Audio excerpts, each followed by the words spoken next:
Ladies and gentlemen, good day and welcome to Vardhman Special Steel Limited Q3 FY22 conference call hosted by IIFL Securities Limited. As a reminder, all participant lines will be in the listen-only mode, and there will be an opportunity for you to ask questions after the presentation concludes. Should you need assistance during the conference call, please signal an operator by pressing star then 0 on your touchtone phone. Please note that this conference is being recorded. I now hand the conference over to Mr. Anupam Gupta from IIFL Securities Limited. Thank you, and over to you, sir. Thanks, Faizan, and welcome everyone to the Q3 FY22 results call for Vardhman Special Steels Limited. From the management, we have Mr. Sanjeev Singla, the CFO, with us for the call. I'll hand it over to Mr. Singla for the opening comments, and then we can have the Q&A. Over to you, Mr. Singla.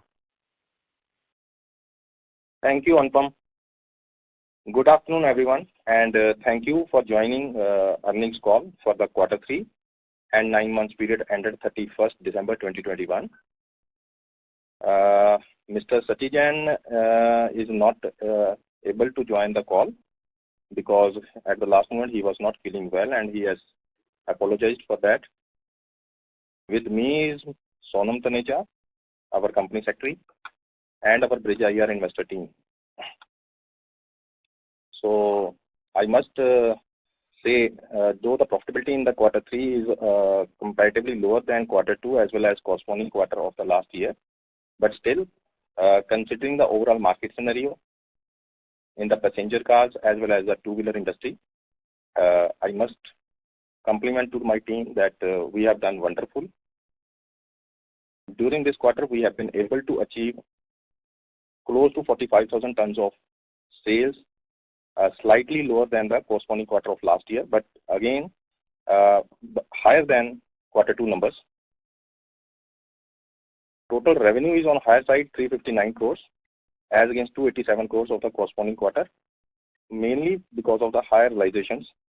Price increases we have received from 1st January, then 1st April, then 1st July. So on quarterly basis, we are regularly getting the price increase.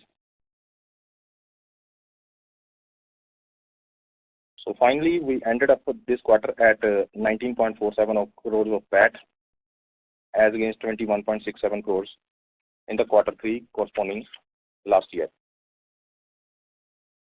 So coming to the major developments happened during the quarter, that during this quarter we had successfully completed the planned shutdown of 15 days in our steel melt shop upgradation. In this shutdown, we have been able to remove the debottlenecks in the CCM concast machine. So this has been completed successfully. After that, it took little stabilization period, and now the things are getting stabilized. So most of this capex in this SMS has been funded through redemption of FDRs, 15 crores, and to that extent our FDR investment has come down. So with this, I must say that our capacity of steel melt shop now stands increased to 250,000 tons in a year.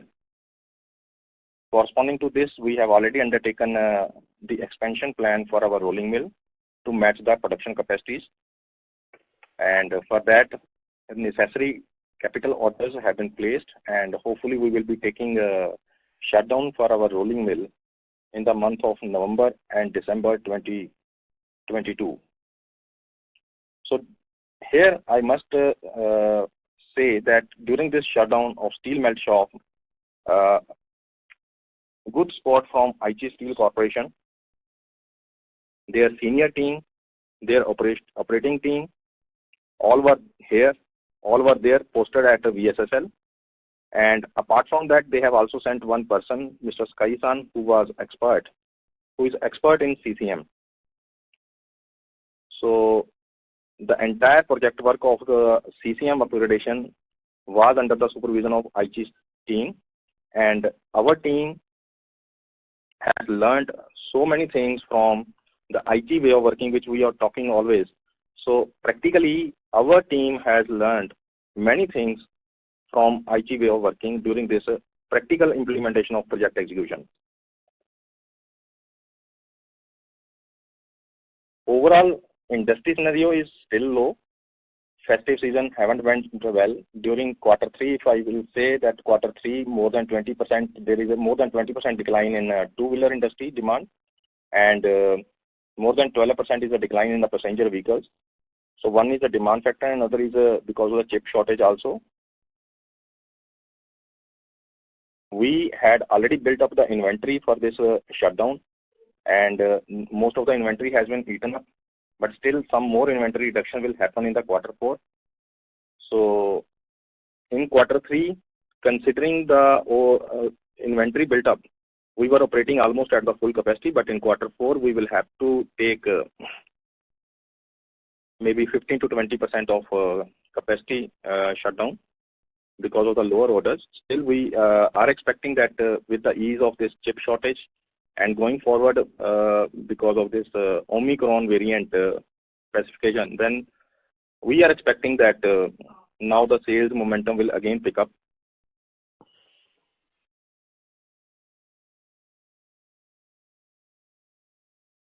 So that's all from our side on the performance as well as on the major developments happened during the quarter. So now we are open for the questions. Thank you. Thank you very much. We will now begin the question and answer session. Anyone who wishes to ask a question may press star and one on their touchtone telephone. If you wish to remove yourself from the question queue, you may press star and two. Participants are requested to use handsets while asking a question. Ladies and gentlemen, we will wait for a moment while the question queue assembles. Reminder to the participants, anyone who wishes to ask a question may press star and one at this time. First question is from the line of Vivek Ramakrishnan from DSP Mutual Fund. Please go ahead. Sir, congratulations. Given everything's been great performance. My question was on the inventory levels and borrowings. You had, in your remarks also in the presentation, you said that the capital employed has been higher. And so when will the inventory level and borrowing normalize to what we saw in March 21? So do you expect that with the planned shutdown and slowdown in capacity utilization, it'll come back to March 21 levels by end March 22? Yes. In terms of quantity, I agree with you that by March 22, it will be at the same level as we ended at March 21. But in terms of value, it will be higher because since then more than 20% values have risen in raw material as well as in debtors.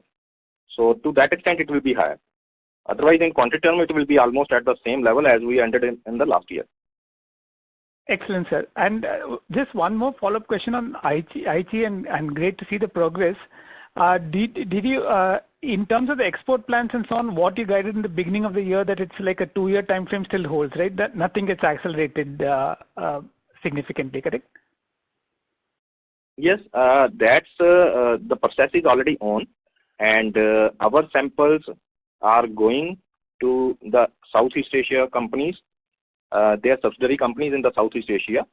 So we are awaiting for the approval of our samples. Then bulk samples will go. Then I think by next year, 23-24, we will start supplying. Excellent, sir. Thank you very much and good luck. Thank you. Thank you. The next question is from the line of Ritvik from One Up Financial Consultants. Please go ahead. Hi, thank you for this. So first a clarification, you mentioned that we will have to undertake 15-20% capacity shutdown in Q4 FY22. So will this impact our sales volume in Q4 FY22 or the inventory that we have will be sufficient and that's why we are looking to reduce production? So if you can clarify on that. Yes, there will not be any impact on our revenue because we will be eating up from the inventory. Okay. So a follow-up on this, you mentioned that scenario is still soft for two-wheelers and four-wheeler to some extent because of chip shortage. I believe Q2 and Q3 was also had the same situation. So despite this, we are selling all our volumes. So have we gained some market share in existing customers, or new clients that we have added, or new applications like rails, which you have been mentioning, has started increasing the volume. So if you can throw some light, because despite two-wheeler and four-wheeler soft, we are doing well on the volumes front especially. Yes, you are absolutely right. We have already started working to add some more customers, because immediately it is not possible to add any major customer which are OEMs. But yes, on tractor market and commercial vehicles, there is always an option with us where we can sell, though it is on the lower margins. But definitely we can we can safeguard our revenues. Volumes, okay. But volumes, yes, we can safeguard our volumes, but at the same time, little lower margins. Sure. So basically, we have been selling to tractor and CV as two-wheeler and four-wheeler was soft, and that has compensated for the volumes. Yes, going forward, as and when this chip shortage and momentum in the demand will be coming from the Q1 next year, so again we can discontinue, because that is a business which is on order based business only. Correct. So we are not bound to continue that type of business. Okay. So once demand comes back, we'll shift back to two-wheeler, four-wheeler, which is higher margin for us. Yes, definitely. And this quarter, Maruti has started operating at a higher capacity. Correct. Though they were operating at a lower capacity up till Q3. So from this quarter, they have increased the capacity utilization also. So with the further chip shortage, ease out pressure of chip shortage, we are expecting that the momentum will again be built up from Q1 onward. Sure. Okay, that's encouraging. So second question is on the pricing. Mr. Jain has mentioned in the press release that we did not get as much as price increase that we had asked with the OEMs. So would you quantify what is the price increase, cost increase for us, and how much we are not able to get from the OEMs, and what is the negotiations currently going on? No, all the negotiations with the OEMs have been closed except one. Okay. And as far as the quantum is concerned, I must say that the quantum which we have received less is depicting in the Q3 results also. So by 2 or 3 crores of profits, which is lower.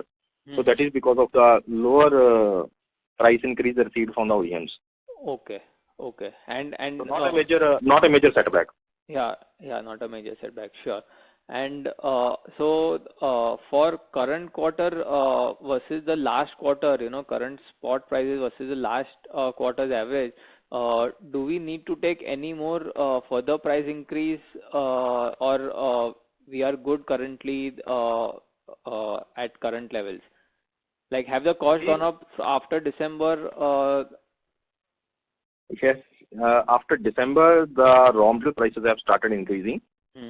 But there is a shortage of scrap also in the local market. And we are expecting that whatever the price increase we have received less from 1st October, we will definitely get it from 1st April. Okay. Yes. From 1st April? Or from 1st April, because now 1st January, I don't think that there will be any further negotiation, because most of the negotiations happened for the 6 months this time. Okay, this time happened for the 6 months. Okay, sure. Yes. Okay, sure. And so one hypothetical question, if you can give us some color on this. There has been a lot of questions previously on transition from ICE to EV. So would you hazard a guesstimate or some side of estimate from your end when and if this shift happens from ICE to EV, as a sector, as specialty steel, as alloy steel, globally and even domestic, what would be the kind of volume impact that we could see? Because as we understand in a limited way, we would require specialty steel in EVs as well, and that would be higher precision. But do the volumes get impacted for the overall industry? Yes, you are right. Overall volumes will be impacted, but EVs will take a longer time. Maybe for the two-wheeler industry as well as for the three-wheeler industry, yes, they will be taking over in a faster pace. But for the passenger vehicles, I think, and in our opinion, it will be taking a longer time to replace with the EVs. And the volumes definitely will come down with the coming up of electric vehicles. But by the time, again, the growth rate is also coming 8 to 10% every year. And no capacity increase is happening in the alloy steel industry. So by the time these electric vehicles will be replacing the existing vehicles, by that time growth rate will also be mitigating that much of demand of the electric vehicles. And some of our customers have also started manufacturing components for the electric vehicles, and we have started supplying steel. On the back of us, IG Steel is always with us, and they have a better idea always for the next 5 years, 10 years down the line what will be happening. So from next to next year, our most of the supplies will start going to their Southeast Asia subsidiary companies. So from that point of view, and we will start manufacturing some more critical grades with the help of IG. So from that point of view, I think that we are quite secure. Right. Okay. And lastly, you mentioned the rolling mill capacity. We have placed orders. So how like if you can give us some timeline on this for the rolling mill? Within this 22 calendar year, by November and December, we will be taking the shutdown for 20-25 days. I don't know the exact number of days. And by that time, it will be implemented. So our existing rolling mill will be having the higher manufacturing capacity from 2 lakh to 2,50,000 tons, matching with our steel melt shop. Sure. Okay. So with that, our volume, our brownfield expansion would more or less be completed in 12 months' time. Yes, definitely. Right. Okay. So that's it from my side. All the best and thank you. Thank you. Thank you. A reminder to the participants, anyone who wishes to ask a question may press star and 1. The next question is from the line of Saket Kapoor from Kapoor and Company. Please go ahead. Yes, namaskar, sir. Namaskar. So firstly, what percentage of our sales are to the OEM out of the total sales basket? What percentage goes to the OEM, or is it completely the OEM product only we are manufacturing? As of now, yes, our more than 90% volume is going to the OEMs. So whatever 5 to 7%, 5 to 10% volume, that is also going indirectly to some OEMs, but that we don't know. But more than 90% volume is directly going to OEM, which is known to us. Okay. And what portion is domestic and sale, and how much is deemed export and direct export? Export, we are doing direct export, so export volume is very less as of now. It's I think 3 to 4%, and the rest is domestic. In domestic also, some of the customers are ultimately doing the exports after making the components, but that figure is not with us.